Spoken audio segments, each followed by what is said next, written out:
Raising the Bets is brought to you by the Star Quest Production Network and is made possible by our many generous patrons. If you'd like to support the podcast, please visit sqpn.com/give.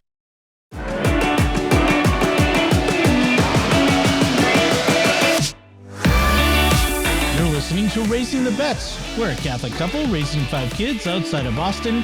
Join us as we share the joys and challenges of marriage, homeschool, and our adventures near and far as we make sense of the world and experience the best parts of our culture. I'm Dom Bettinelli. And I'm Melanie Bettinelli. Melanie, one thing that came up earlier was I noticed as you were talking to the kids, you used an adjective. You said Wicked. Wicked. What was the phrase actually? It's wicked hot. I was talking about the potatoes I just taken out of the oven. Yeah. Be careful. Watch the potatoes. They're wicked hot. Right.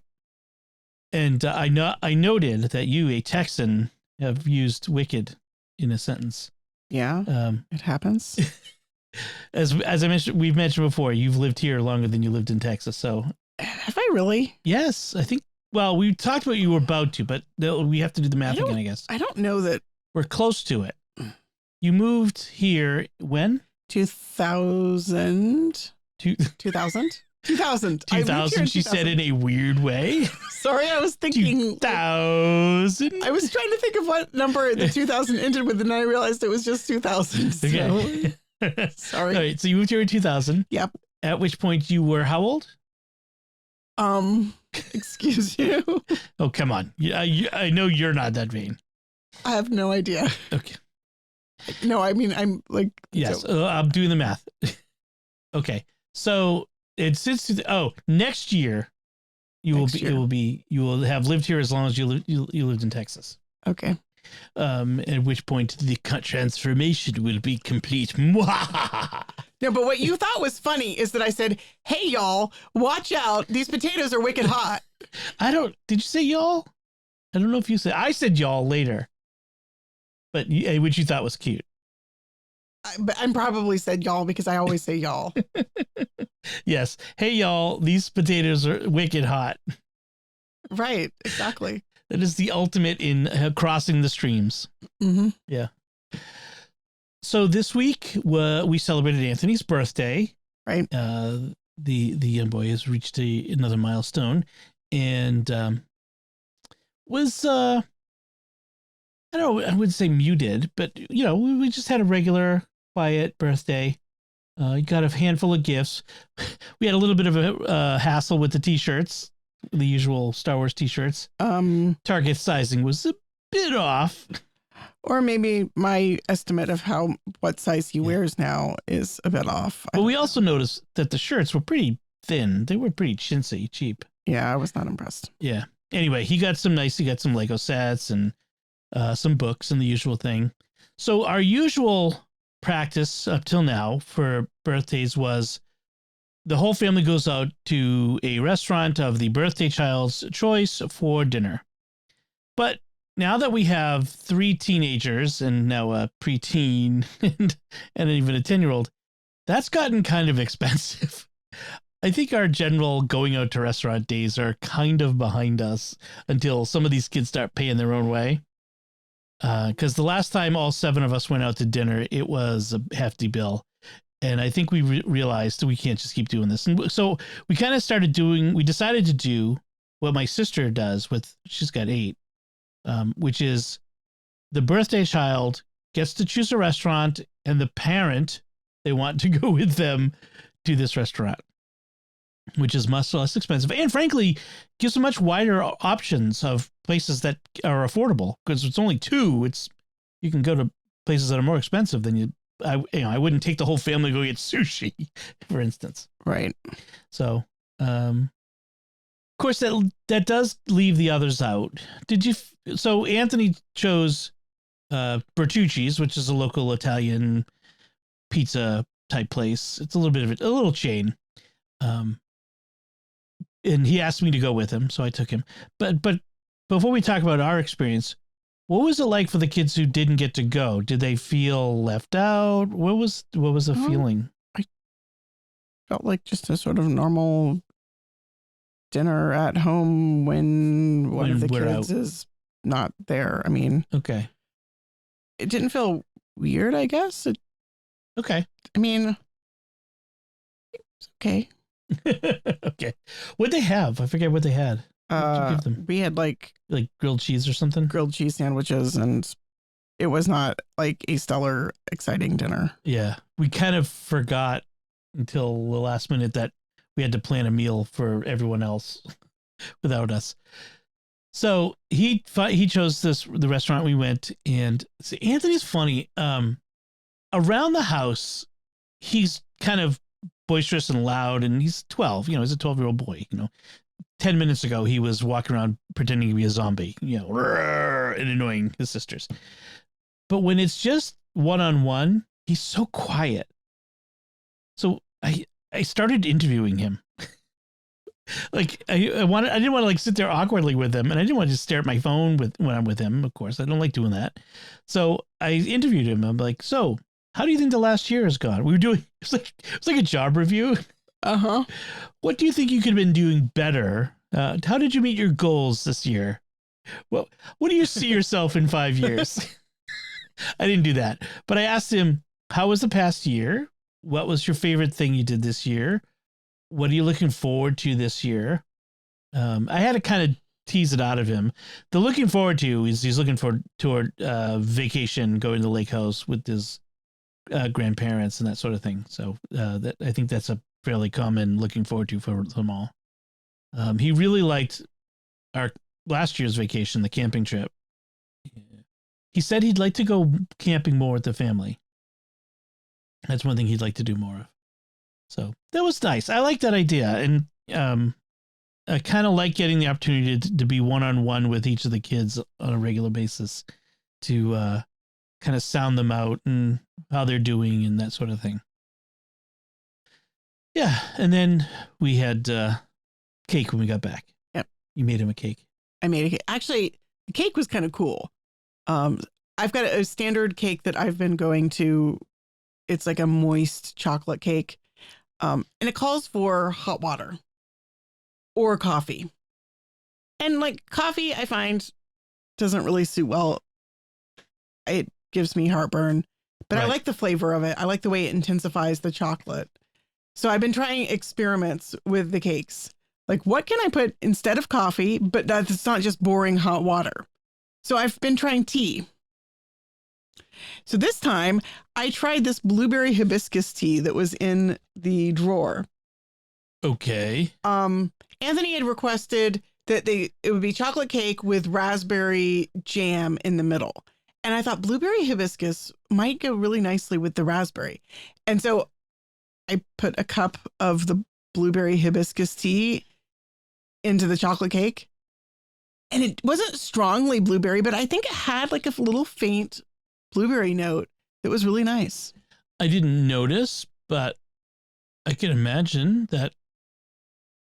Yeah, I noticed something a little more perfumey, like the hibiscus. Yeah. Yeah.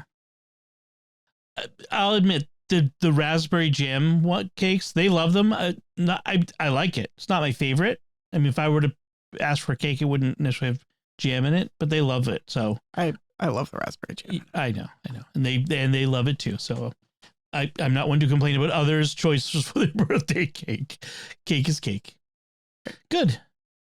So then of course this week was Ash Wednesday, where we managed to get to the parish we often go to for holy days, which is not our regular parish. We got there for noon mass, and it was crowded. It was pretty packed. It was pretty packed. Yeah. And then they had a nice touch. They had a sign language interpreter and a group of older deaf people. Seniors. Yeah. Like the seniors. That's the word I was looking for. The deaf seniors or something. Deaf seniors group. Yeah. Which I'm going to guess is part because Father Sean, who is the deaf priest, used to be there. I don't know if he still is. Is he still in residence there or not? I don't know. Yeah. That was good. We didn't do hashtag selfies. No. This sort of this backlash against it, sort of like, oh, taking a selfie of yourself with your hashtag and posting it online is very look at me and self-indulgent. I'm like, I suppose. I kind of invented the not. I mean, taking a picture of yourself. I didn't invent that, but the hashtag I invented when I was at the Archdiocese. No one had done it before. When I first proposed that we promote it on our social media, I looked it up, like, because you always make sure what has this hashtag been used for anything before, because you don't want to mix with unsavory things. Right. So I looked it up, and the only time hashtag as a hashtag had been used was for volcanoes. So I was in. But yeah, we didn't do it. I mean, I don't know.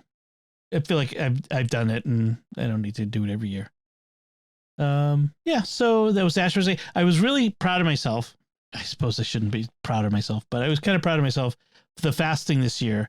I've been doing more fasting regularly, where kind of like not eating breakfast and waiting until later to have lunch and trying not to eat, to get like a 16 hours, 18 hours of non-eating.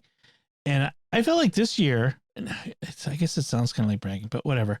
I feel like the fasting this Ash Wednesday went a lot easier. I was less ravenous and just miserable than I normally would be.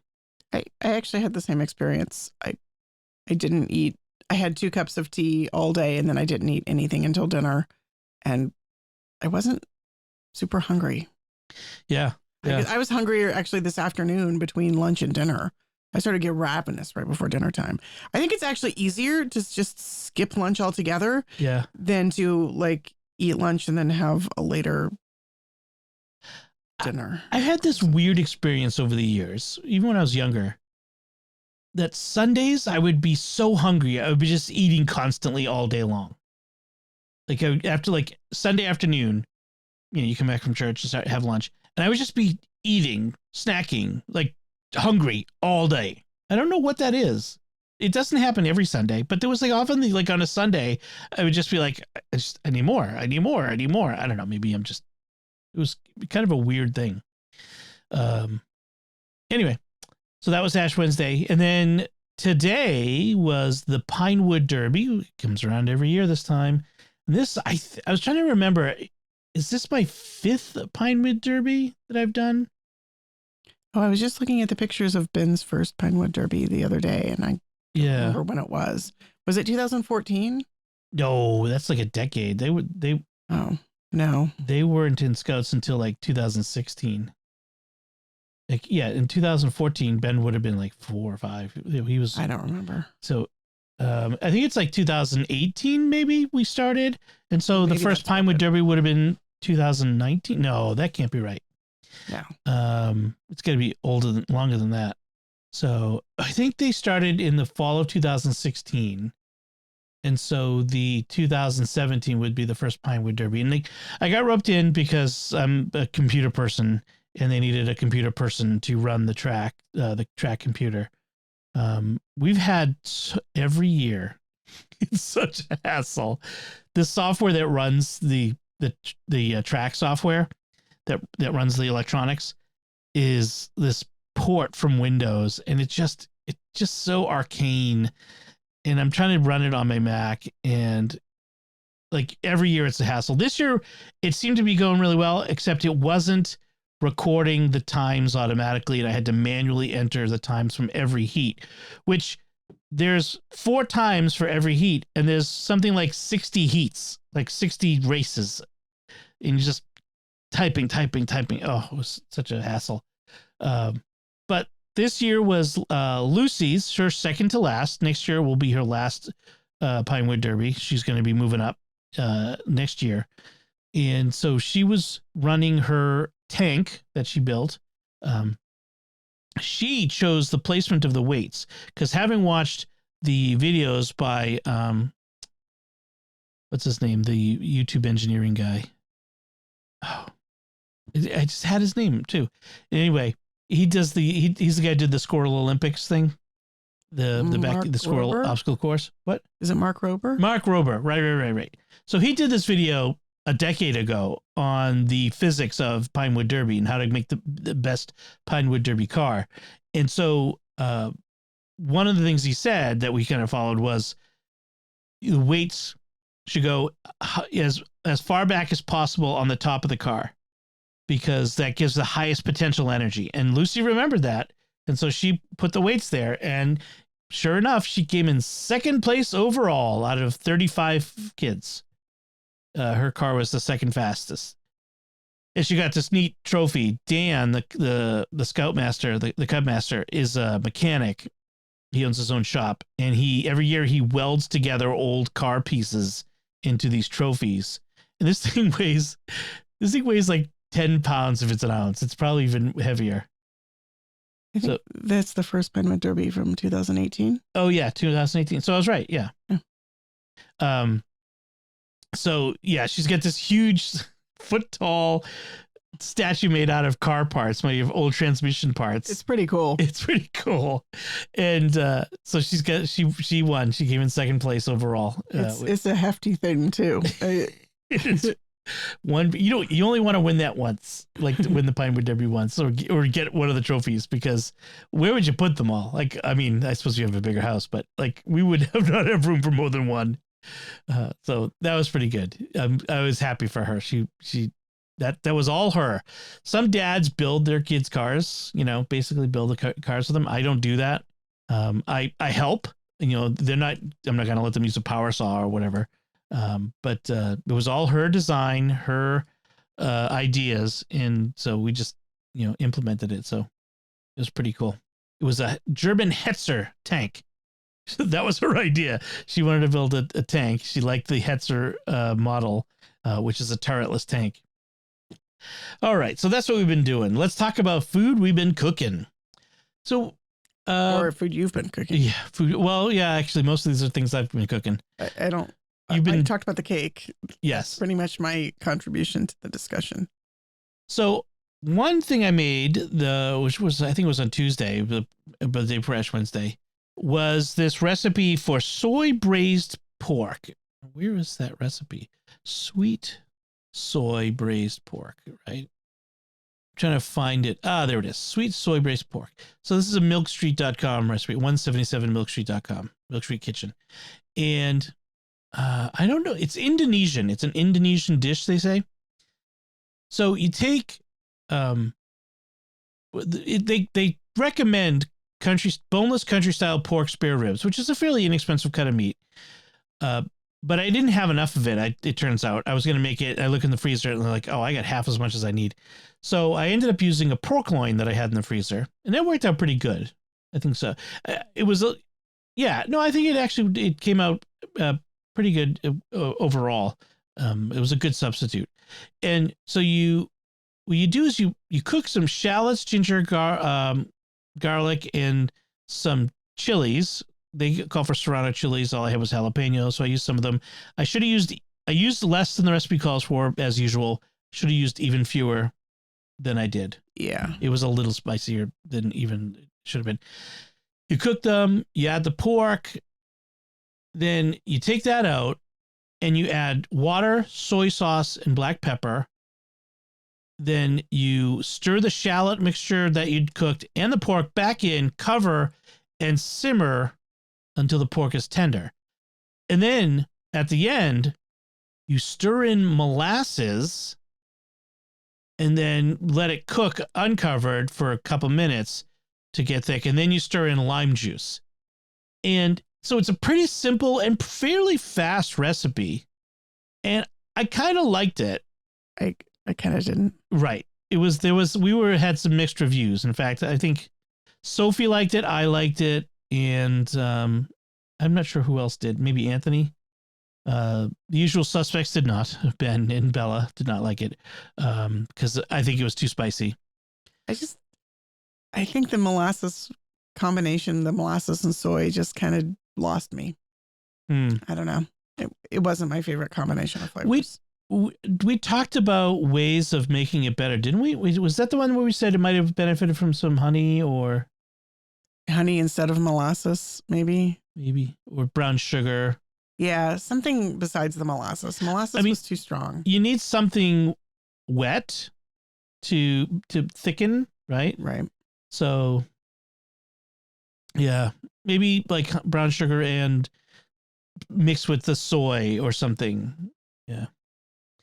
I liked it. I had the leftovers today for lunch, and it was still pretty good. So I like that.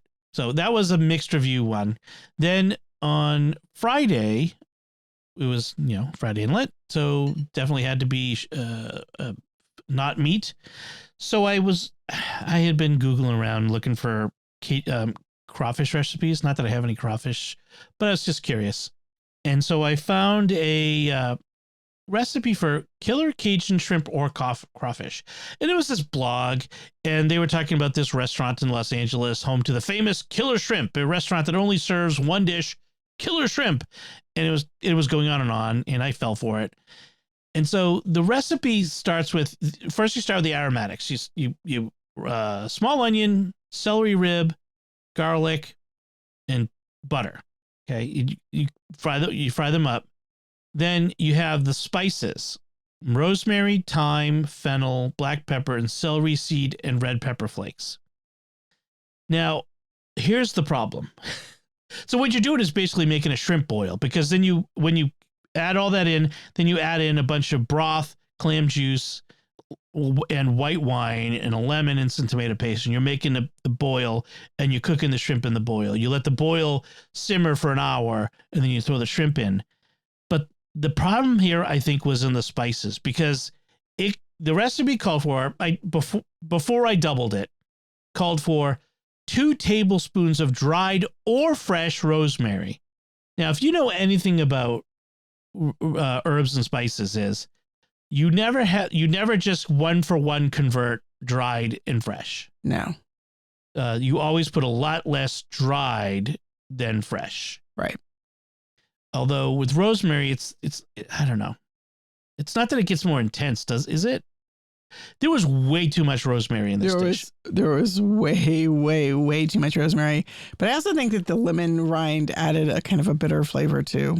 It said to cut the lemon in half, squeeze it, and then throw the lemon in. Anyone who's ever made marmalade knows that the pith is bitter. I think though, when you do like a Cajun, like a crawfish boil or a shrimp boil, they often just throw the lemons in. They do. Yeah. So I don't know. I mean, I might have put the lemon juice in at the end, right before I put the shrimp in anyway. Yeah. I think I would have done that. And I don't think I'd put rosemary in this at all. I think it had just the wrong mix of spices, and herbs. Yeah. They pretty much universally, everyone kind of went, no. It was too bitter. It was really bitter. And it might have been the lemon pith, and it might have been, and the combination of lemon pith and the rosemary. Yeah. So like thyme, fennel, black pepper, celery seed, red pepper flakes. I used Aleppo pepper instead of red pepper flakes, hoping to kind of cut the spice a little bit. And I used way less than they called for.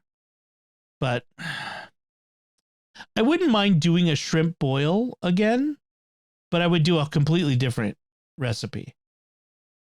Like, I like the idea of the boil. Like, it really infuses that flavor in it. I'm not as enthusiastic, but I mean, I'm willing to try it. Okay. Yeah. And maybe just a soup, like something. In any case, I ended up eating most of it myself. Like we ended up throwing away all the broth. It was just inedible. And then I had made rice to eat with it, and basically saved the shrimp, and I ate the shrimp for lunch the next day. And yeah, so that was kind of a fail, I have to say, that one. So it happens.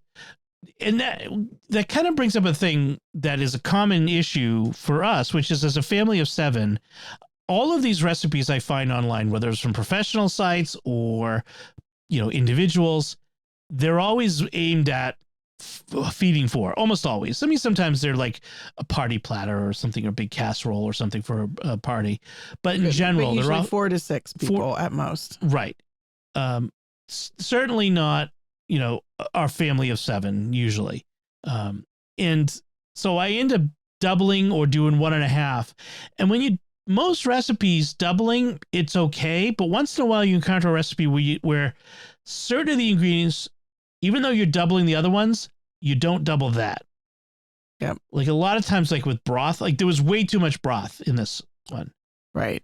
I didn't need to double all of the broth. I could have done 1.5 on the broth and doubled the substantial ingredients.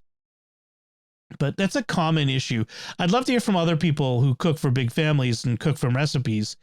Your experience, like what happens to you when you do this? When what do you do? Do you always double or 1.5, or do you use your judgment and I'll double this much, but I'm not going to double this ingredient and that sort of stuff? I'd love to hear from folks.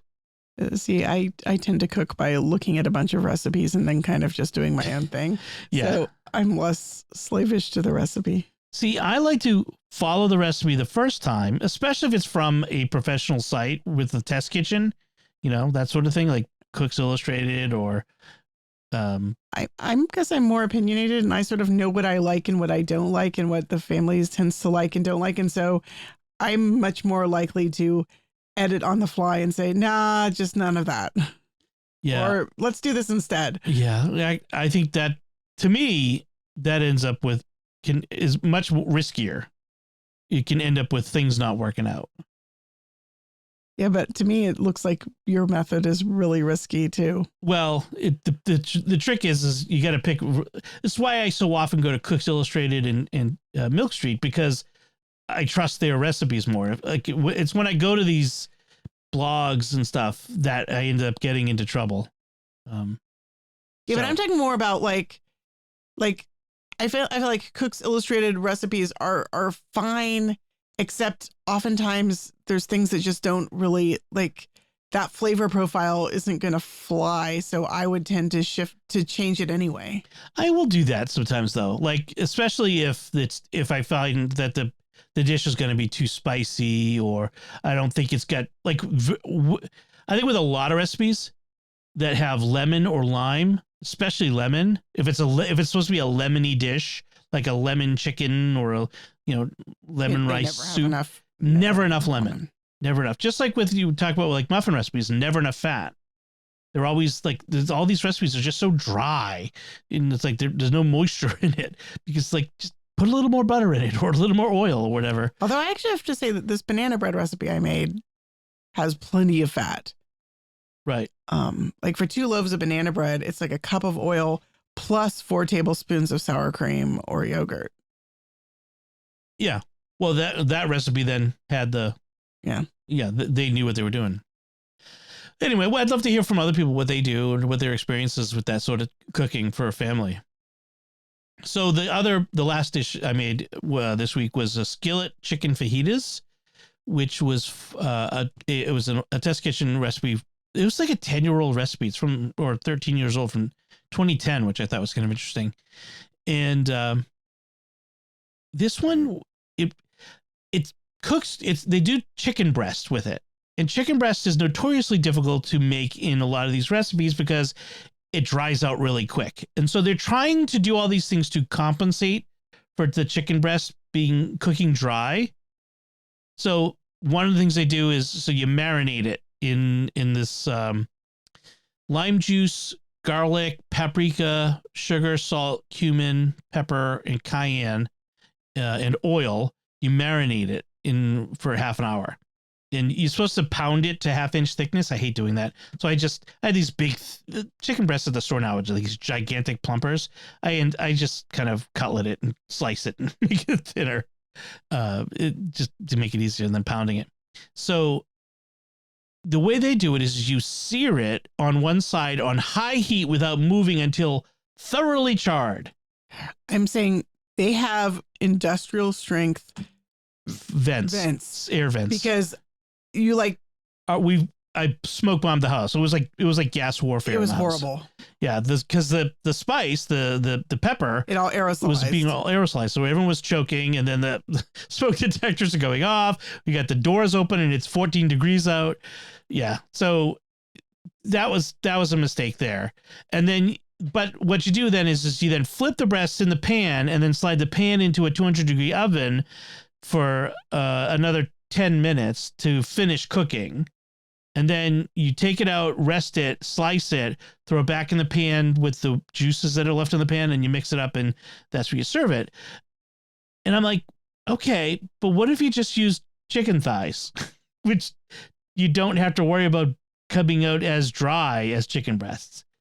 Like chicken thighs for fajitas, chicken fajitas would be fine. I don't understand why. And maybe it's because it's the 13-year-old recipe, and 13 years ago, boneless, skinless chicken breast wasn't a thing that as many people were into at the time. You mean more people were into? We're not as into boneless, skinless chicken thighs were something people weren't as into 13 years ago. Oh, right. When this recipe was originally published. Yeah, I don't know. The spice mix didn't really throw me. It was okay, but it wasn't like, it didn't blow my socks off. I made a different fajitas a few years ago, chicken fajitas, that use like peanuts and some other stuff. No, that's the Chiang Mai chicken. I've made a different fajita recipe in the past that I think was better. Yeah, this one I thought was going to be easier.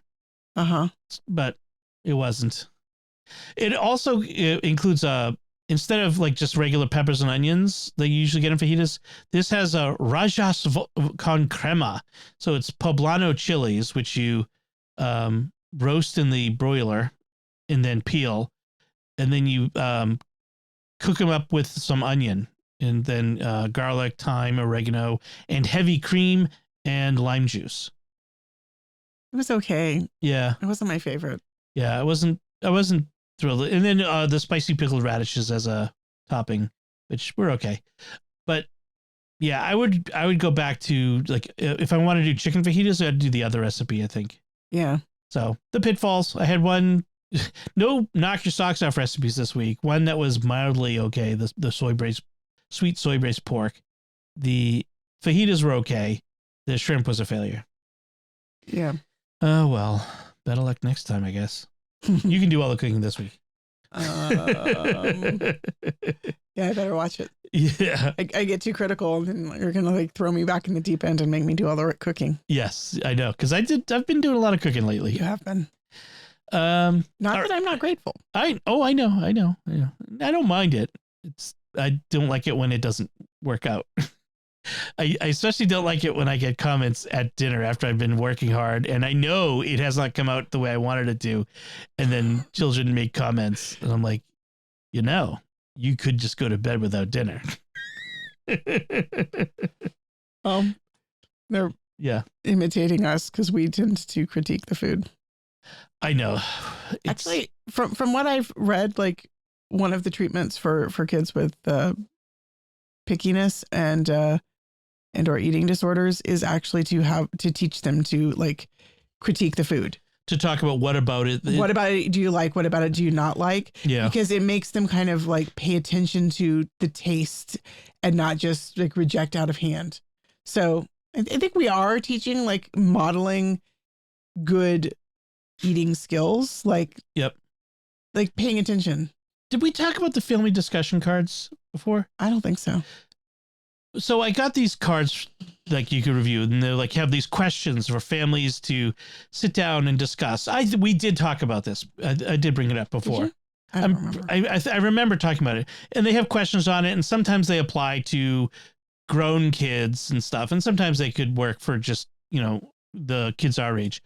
And we tried it out one night and it was fun. And we everyone would go around answering a question. What's your fondest childhood memory? What is, this and that, who would you take on an impromptu adventure, etc. Well, the other day, it was 2 nights ago, as we're sitting down at dinner, I think the kids were like, can we do that again? Lucy was like, we haven't done that. We've only done it once. I'm like, okay, I'll get it out. And we started doing it again. They really like doing this. Well, if you think about it, they sort of make up their impromptu, like family discussion prompts. Like Bella used to come to dinner and she would like ask a question and go around the table and make everyone answer it. I don't remember that. You don't? No.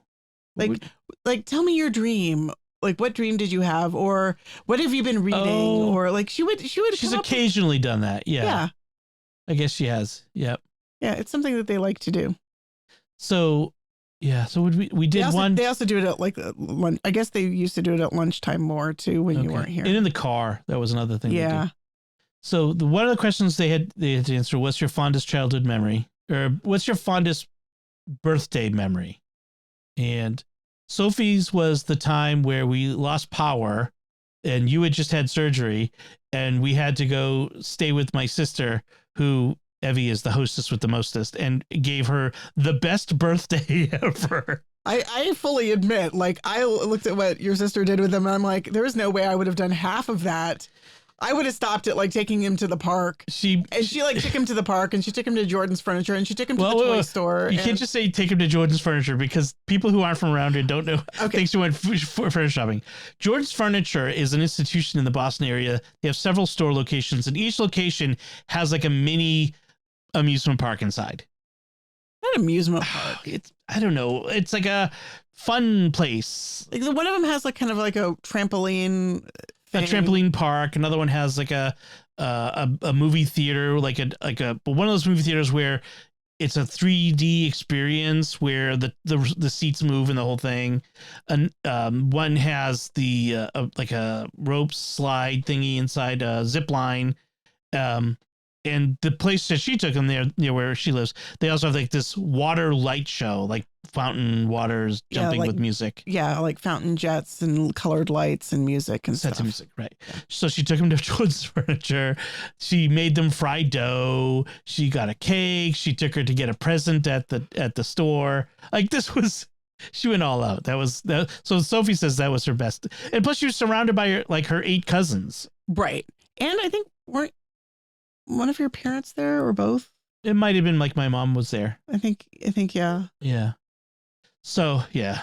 And then both Bella and Ben said their favorite birthday memories was over the last few years, my mom and my dad would take them out for their birthday to breakfast and then mass and then breakfast together. And then they'd go to the store and buy him a present, buy the kid a present. So both Bella and Ben both said that was their favorite birthday memories. So it was fun, and you talk about things like what's your favorite, where would you go on vacation? And then we get to answer the questions too, like our favorite birthday memories and that sort of stuff.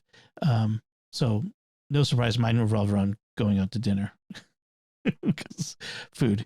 Mine was taking the train when I was 16 and the Silverton Durango Railroad, which is an old fashioned steam train. In cool. Colorado. In Colorado. Yeah.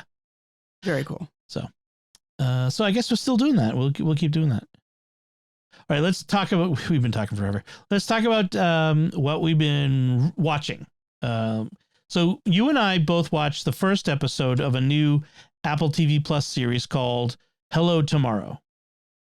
And the premise is kind of interesting. So it's sort of a past future. The aesthetic is like 1960s, 1950s, late 1950s. But as they imagined future technology would be. So you have like a Chevy Bel Air, 1957 Chevy Bel Air hover car and robots. Right. It's basically it's a science fiction as imagined from the late 50s. From the 50s. Right. And everything is very bright and primary colors. Not primary colors, but very bright and bright colors. Yeah, bright colors. So it's that very optimistic, bright colored look at the future. And so the premise is that there's this guy who's selling homes on the moon to people. He's a traveling salesman with a team of salesmen. They go from town to town selling people on houses on the moon in this new development. And apparently until now, only the rich could afford to have a house on the moon, but now you too can have a house on the moon. And I don't want to give too much away, but he's a salesman, right? And he's selling something. Right. Shades of Death of a Salesman. Death of a Salesman. And is also, as you said, a lot like the movie Big Fish. Yeah, he's a little bit larger than life, a little bit of a truth stretcher. Well, and the interesting thing is the actor who plays the main character in this show, Billy Crudup, was also in the Big Fish. He was the son in the Big Fish. I told you that, right? Right. Yeah. So it's really, you didn't look like you remembered it. And I remember you telling me. I don't remember him. And so in this, we find out he's a dad who's been absent from his son's life for years and wants to get back involved with him. And the big thing is it's a show about this optimism, this optimistic future, but everybody is kind of dishonest. The future is not as bright under the surface as everything appears. Right. So you've only watched the first one. I've watched the first couple, and they're short. They're like a half hour long, the episodes. They're not that long at all. It's very interesting. I'm kind of curious where they're going to go with it. I wonder if they're going to do the inevitable cliche of, so-and-so has been lying to someone else all along and they're going to find out and be mad. But now we're going to reconcile because I found out that you did it for a good reason. And you really have a good heart after all. And you've repented of it and that sort of thing. I'm curious whether they're going to go that route or try something new, but it's kind of interesting. I'm not sure. I'm not sure what to think of it yet. Stay tuned. We may actually do a whole episode of secrets of movies and TV shows on it. The other thing I'm watching is a show, where's it on? Sci-Fi? I forget where it is, called The Ark. This is a show about, I went back and looked and I wasn't like, did I talk about this before? But I didn't see it in my notes. I remember you talking about it. So it's a show about this distant future. The Earth is being destroyed through our humanity's negligence, yada, yada, yada. And humanity has to find a new home. And they're sending out these generational or these colony ships where people are in cryogenic suspension for years as these ships make their way to potential homes that we can colonize and can be Earth's, humanity's new home. And so we start on one of these ships as something disastrous happens. It's like the very first scene is explosion, people having to evacuate out of this cryogenic chambers. And then we find out that almost the entire senior crew, all the senior officers and everybody were killed in this accident disaster. And so everyone else has to figure out how, what happened, but also how to survive because they're years away from their destination still. And now they're not in their cryogenic suspension. So how do we make our supplies last? How do we survive without the people that we lost? And at first I'm like, this is just so unrealistic. Why would all the senior crew be all together? And as things go along, you're like, oh, there's more going on here. Like there's some mysteries that we're trying to delve into and reveal. It's not great writing. So at times I feel it's kind of a little obvious, a little by the numbers, cliched. But it's enjoyable so far. I'm kind of curious how long they can sustain the tension of the mystery of what really happened. Like if it goes on too long before we start to get answers, I'm going to get bored.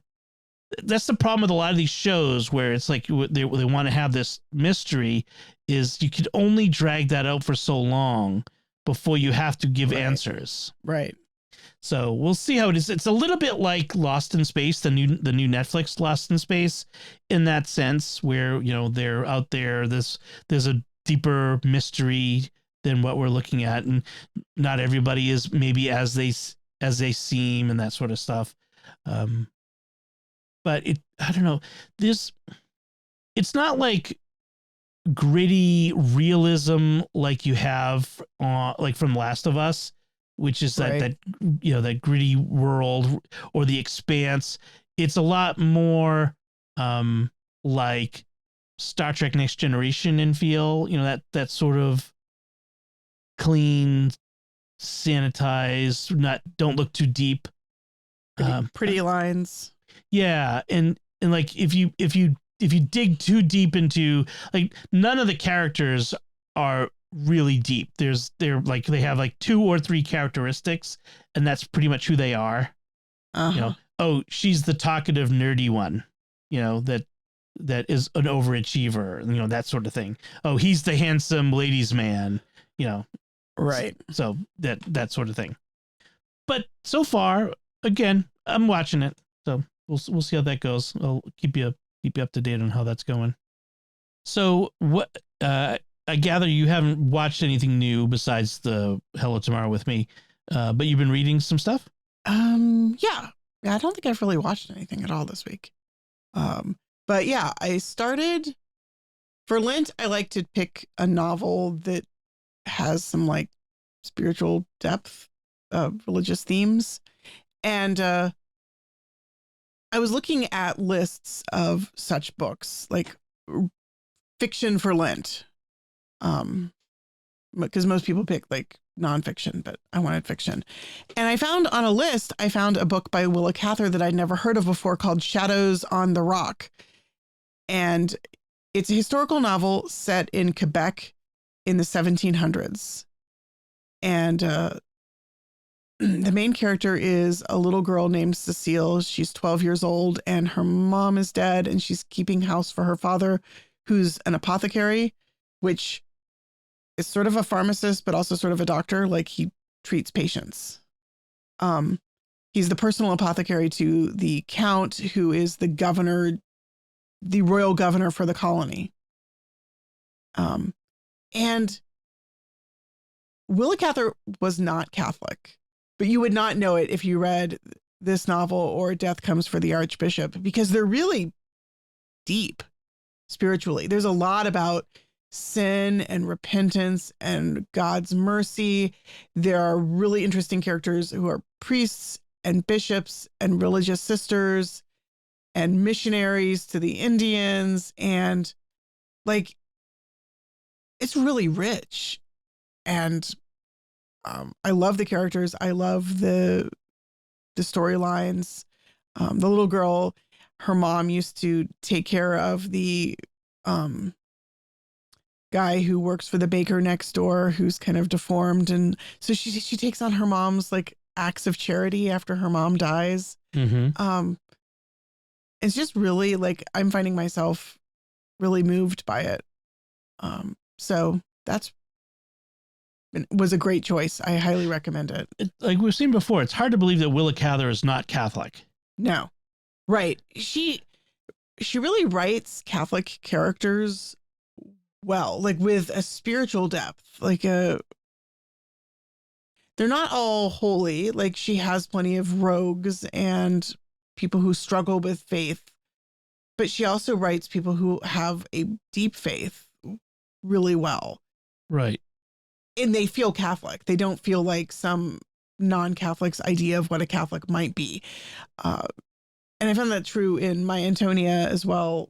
And I've read some like online biographies of her, like nothing in depth, but she didn't ever become Catholic, but she was clearly very curious and I think impressed by and moved by her Catholic neighbors. Like that she really did a lot of research for this novel. Clearly, I mean, I really believe that I'm in like colonial Quebec and the forest. She's got the smells and the way the light looks and the light on the snow and the light at the different seasons of the year. And, it really is immersive and descriptive. And I'm thinking she must have gone to Quebec or at least talked like or read first person accounts of it, because it's really, the writing is rich. So that's Shadows on the Rock. Shadows on the Rock by Willa Cather. And so you also finished up another novel you talked about before. Oh, right. I finished The Netanyahus, which was the Close Reads podcast pick, and I did not like it. There were some funny moments, especially in the first half of the book. The second half of the book, when the Netanyahus actually show up, really, I felt like the author had an axe to grind, and he really was just kind of nasty to them. Whether it was true or not, like how many of the details were actually real, I felt like almost didn't matter, because if it was made up, then it's slanderous. Right. But even if it's true, he's airing some dirty laundry that doesn't need to be aired. Like just really blah. I really kind of felt like I wished I hadn't read it, and I kind of wanted to wash that part of my brain out with soap. It's like someone wrote a book called The Trumps about like Donald Trump's parents and made them look like fools and jerks and idiots. And yeah. And the weird thing was that like the character, like the protagonist character was highly fictionalized. Nothing at all like Harold Bloom. The academic who told Joshua Cohen the story about the Netanyahus. But the Netanyahus were not at all fictionalized. I mean, he didn't try to disguise their identity by creating new names, new characters. Like they are the historical persons. And I felt like that was really distasteful. Like he fictionalized the people he wanted to make look good. And then also like publish whatever about people he wanted to make look bad. Yeah. And there was some pretty disturbing stuff in it. Right. You mentioned to me. Yeah. I don't really want to go into it. Yeah. I don't want to talk about it on the podcast, but it's probably stuff you wouldn't want to read. Yeah. So it was marketed as billed as dark humor. For me, it crossed the line to being just mean and crude. Mean and crude and rude and just yuck. Yeah. It's surprising that the Close Reads podcast picked this as their pick. Yeah. I mean, it was kind of the one host, David Kern, who I think likes a lot more edgy modern stuff. And it was sort of his personal pick. And he was kind of a little bit defensive. Like, I'm afraid that people aren't going to like this. And for good reason. I think for good reason. I didn't like it. I still haven't listened to the final episode where they talk about the end of the novel. So I probably will give it a listen just to hear his defense of it. But I was not impressed. Anyway. But Willa Cather, definitely good reads. Good. All right, let's move on to talk about what we heard at Mass this week. We went to our home parish this week, and Father Oliver was the homilist, and he's the Nigerian priest at our parish. Nigerian, yeah, he's Nigerian. And we had the rite of sending, by the way, because the rite of election is at the was at the cathedral this week, the first Sunday of Lent. And so they had a rite of sending, which was kind of nice. They had like all of our catechumens there. There's quite a few of them, like 6 or 7. Yeah, at least. I mean, for our parish, it's quite a few. But right. Yeah. So the readings were the usual first Sunday of Lent readings. The first is the temptation of Adam and Eve, the original sin. And then the reading from Romans, in which Paul talks about through one man sin entered the world, and through sin death. But then Jesus came to take it away. And then the gospel of the temptation of the desert. And I really enjoy, talking about and thinking about this first reading, because there's so much interesting depth there when you dig in a little bit. Like the whole thing with the serpent, and I might have talked about this before, but the serpent asks the woman, "Did God really tell you not to eat from any of the trees in the garden?" And Father brought this out in his homily too. And it's like, no, he didn't. He said we can eat of all of the trees of the garden, just this one, not to. But also Eve embroiders a little bit in her response. She does. Because she says, and not even touch. Right. And that's not, God didn't actually say, and not even touch. And that's where you see the first bit of the fall begin. She's sort of joining in with the tempter here. Like, yeah, he said not even touch it. Like embellishing and embroidering what God's instructions were, is kind of joining with the tempter in this. Which is interesting because Father didn't really bring out that point. No. But one of the main points he made is that we have the tempter within. Like Satan isn't, he said, Satan is not going to appear in front of you looking like with big horns and a tail and scary looking devil. Satan, has a much more, the tempter has a much more appealing guise. Well, but then he also, he often uses other people in your life. right. But then he says, sometimes it's you. Right. You are the tempter. And he talked about Peter in Matthew 16. Matthew 16. You remember the verses. Yes.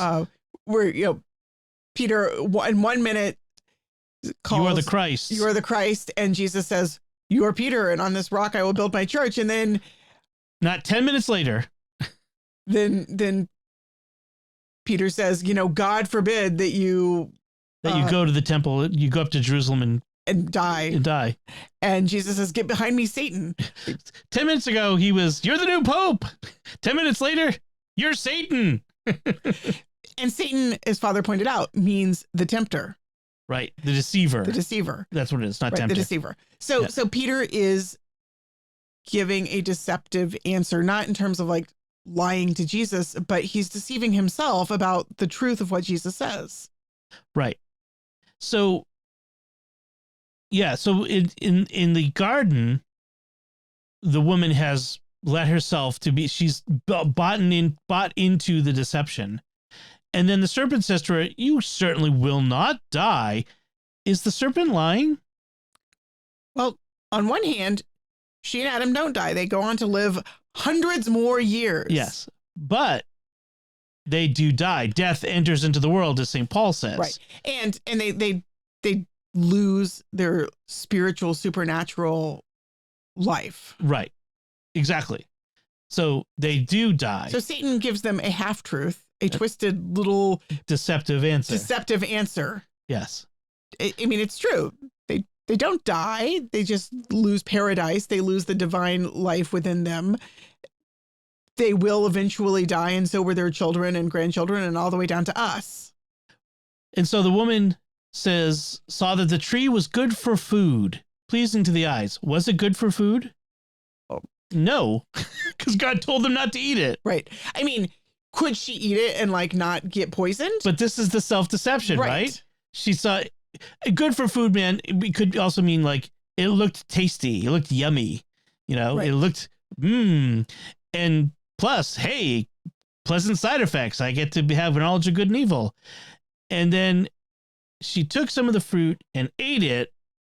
And then what does she do? She turns to Adam, who's with her, to give him some.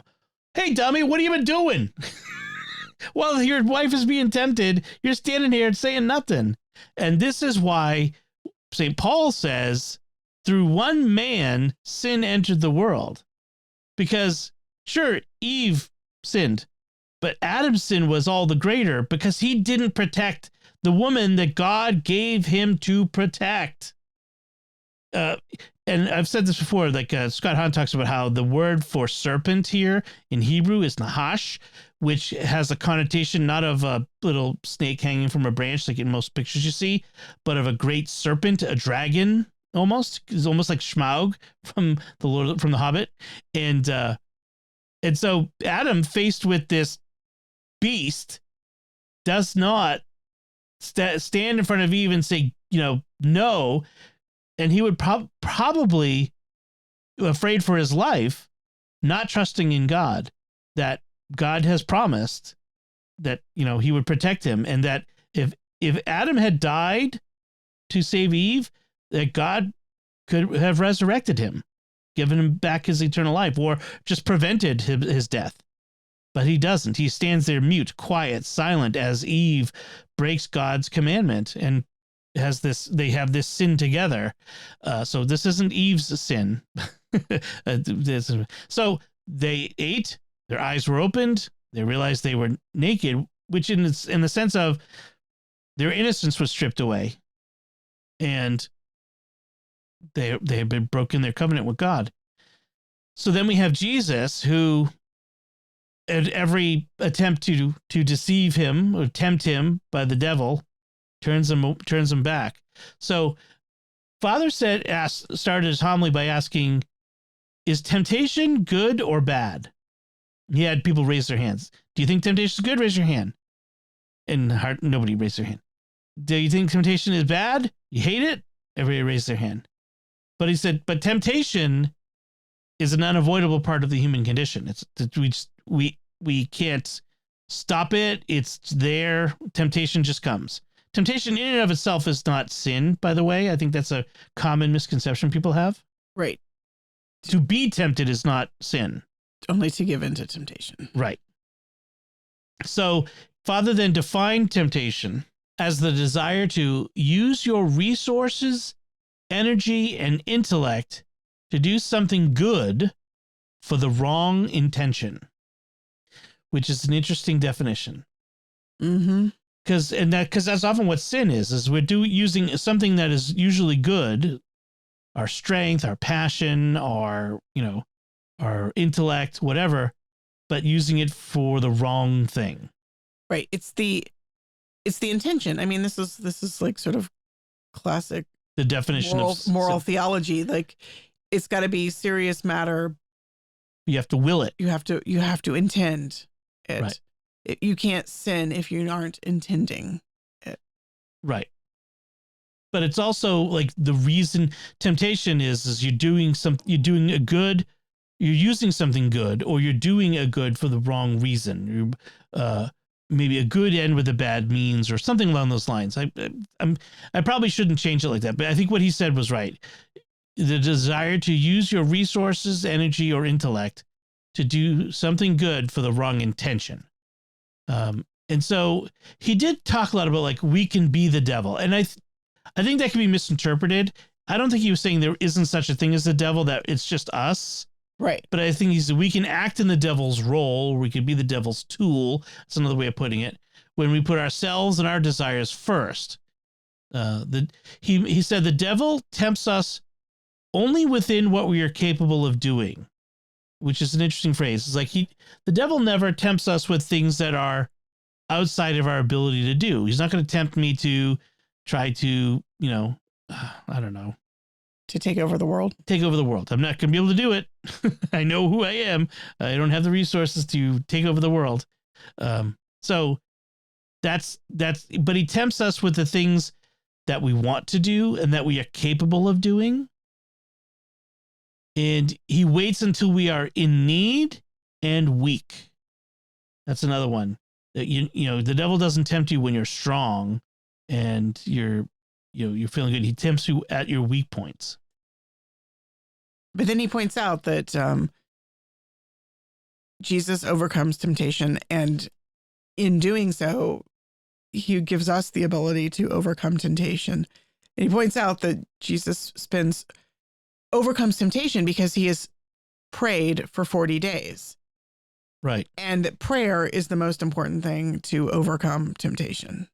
Yes. To prepare yourself to overcome it. And then when you're tempted to pray. Right. Right.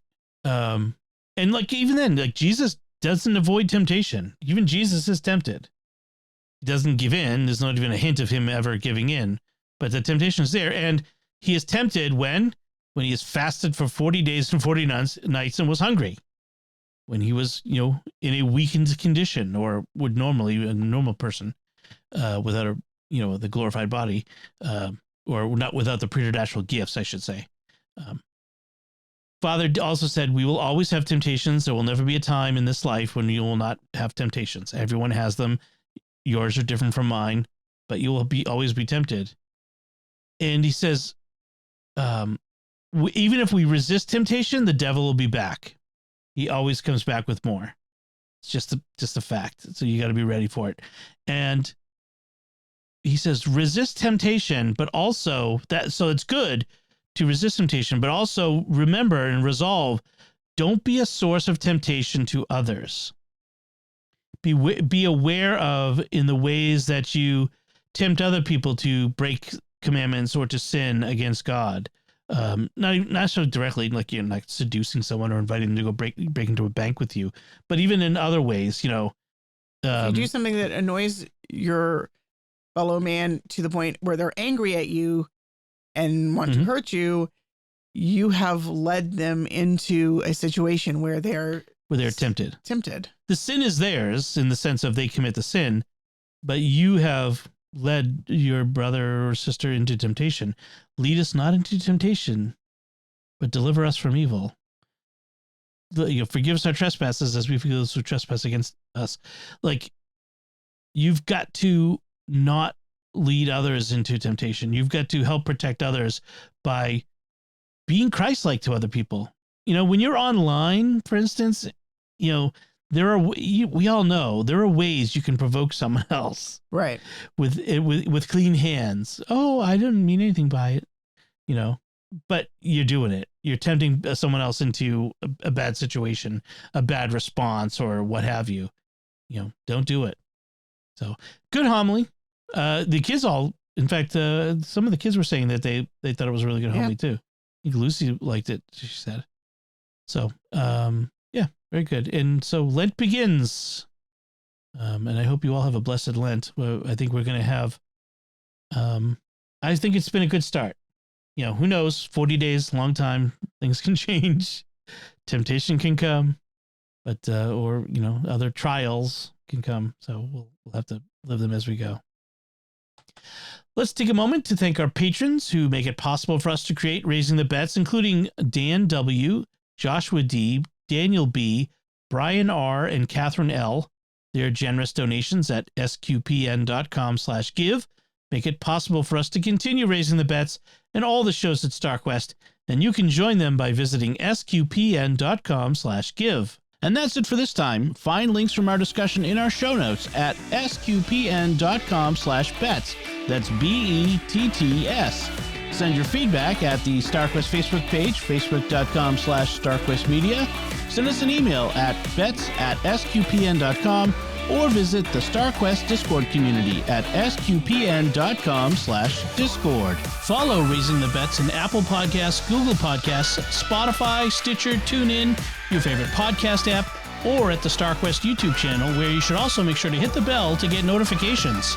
Until next time, I'm Dom Bettinelli. And I'm Melanie Bettinelli. Thank you for listening to Raising the Bets on StarQuest. Here's another show on the StarQuest network you're sure to enjoy, The Catholics of Oz. Find it wherever fine podcasts are found or at sqpn.com/Oz.